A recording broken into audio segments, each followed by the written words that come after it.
teman-teman kecil yang pemberani, kakak punya cerita seru nih tentang petualangan yang penuh keteguhan. Ayo kita mulai. Pada zaman dahulu kala, hiduplah seorang anak laki-laki bernama Musa. Dia tumbuh besar di istana Firaun di Mesir.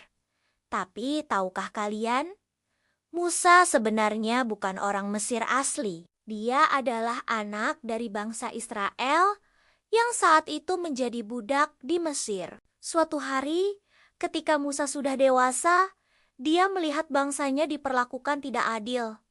Hatinya sedih sekali. Dia ingin menolong mereka, tapi tidak tahu caranya. Musa pun memutuskan untuk pergi meninggalkan istana dan hidup di padang gurun. Di padang gurun yang sepi, Musa belajar banyak hal. Dia belajar menjadi gembala yang baik, merawat domba-dombanya dengan penuh kasih sayang. Tanpa disadari, Tuhan sedang mempersiapkan Musa untuk tugas yang lebih besar.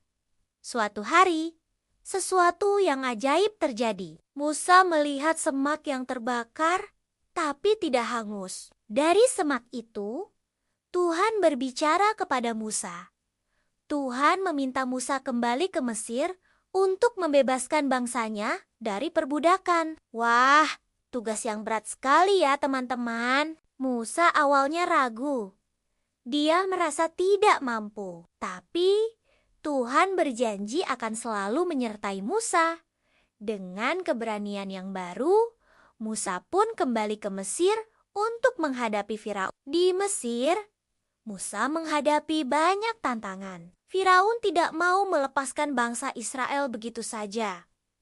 Tapi Musa tidak menyerah. Dia terus berjuang dengan bantuan Tuhan. Akhirnya, setelah banyak peristiwa ajaib terjadi, Firaun setuju untuk membebaskan bangsa Israel. Tapi petualangan Musa belum selesai. Ketika bangsa Israel sudah keluar dari Mesir, mereka tiba di tepi Laut Merah. Di belakang mereka, pasukan Firaun mengejar. Wah, bagaimana ini? Apakah mereka akan tertangkap? Musa tidak panik. Dia percaya Tuhan akan menolong. Dan benar saja, Tuhan memerintahkan Musa untuk mengangkat tongkatnya. Tiba-tiba, air laut terbelah menjadi dua. Bangsa Israel bisa berjalan di dasar laut yang kering. Sungguh mukjizat yang luar biasa. Setelah semua orang Israel menyeberang dengan selamat, air laut kembali menutup. Pasukan Firaun yang mengejar tidak bisa menyeberang. Bangsa Israel pun selamat dan bebas. Nah, teman-teman, dari kisah Nabi Musa ini, kita bisa belajar banyak hal. Pertama, kita belajar tentang kepemimpinan. Musa adalah pemimpin yang berani dan tidak menyerah. Meskipun menghadapi banyak kesulitan, dia selalu berusaha melakukan yang terbaik untuk bangsanya. Kedua, kita belajar tentang kepercayaan. Musa percaya pada Tuhan.